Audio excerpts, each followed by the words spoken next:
Muy bien. El problema 4.6, pues nos dicen dos fuerzas, ¿verdad? Una F1, F2.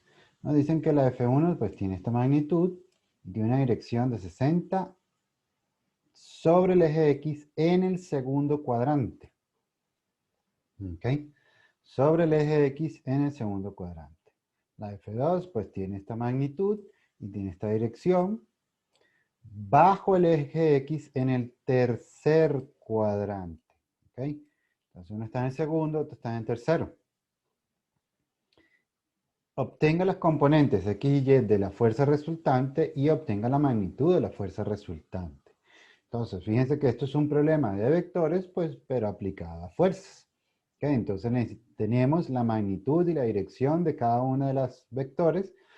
Necesitamos calcular las componentes de cada uno de los vectores para encontrar las componentes del vector resultante, o en este caso de la fuerza resultante, y pues a partir de ahí obtener la magnitud.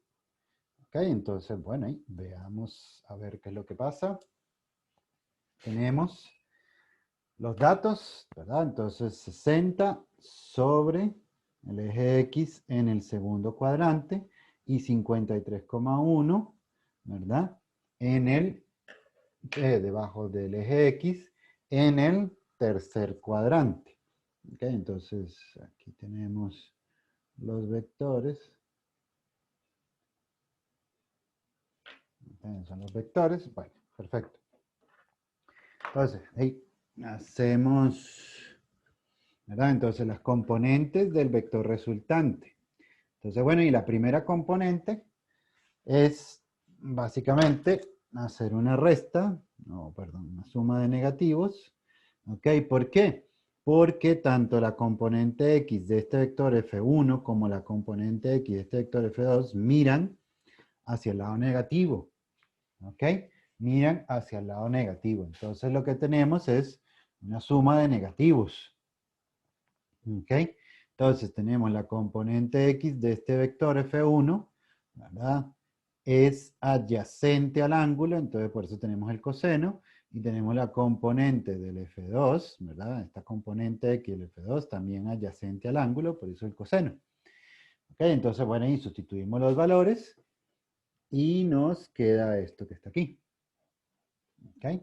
Nos queda entonces, bueno, ahí 9 coseno, 6 coseno, y nos queda menos 8,10 newtons. Esta es la dirección de la componente resultante, o la componente de la fuerza resultante. Bueno, y ahora vamos a calcular la Y, ¿verdad? Entonces, si vemos un poco más aquí arriba, ¿ok? La Y, pues la F1 va hacia arriba, ¿ok?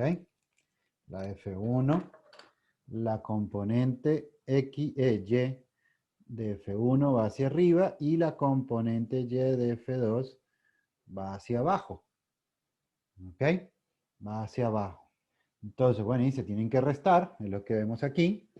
¿Ok? La F1 va hacia arriba positiva, la F2 negativa. ¿Verdad? Son seno porque son opuestos al ángulo. ¿Ok? Y entonces, pues ahí sustituimos y nos da esto que está aquí. Nos da 3 newtons. ¿Ok? Bueno, ahí la parte B nos pide calcular la magnitud. ¿Ok? La magnitud del vector. Y entonces tenemos la magnitud del vector. ¿Ok? Bueno, ahí teníamos los componentes anteriores y pues de ahí nos queda entonces sustituir el menos 8 por 10 al cuadrado más 3 al cuadrado, raíz cuadrada de todo eso, y nos queda entonces 8,64 newtons. Y entonces, pues bueno, este sería el problema 4.6.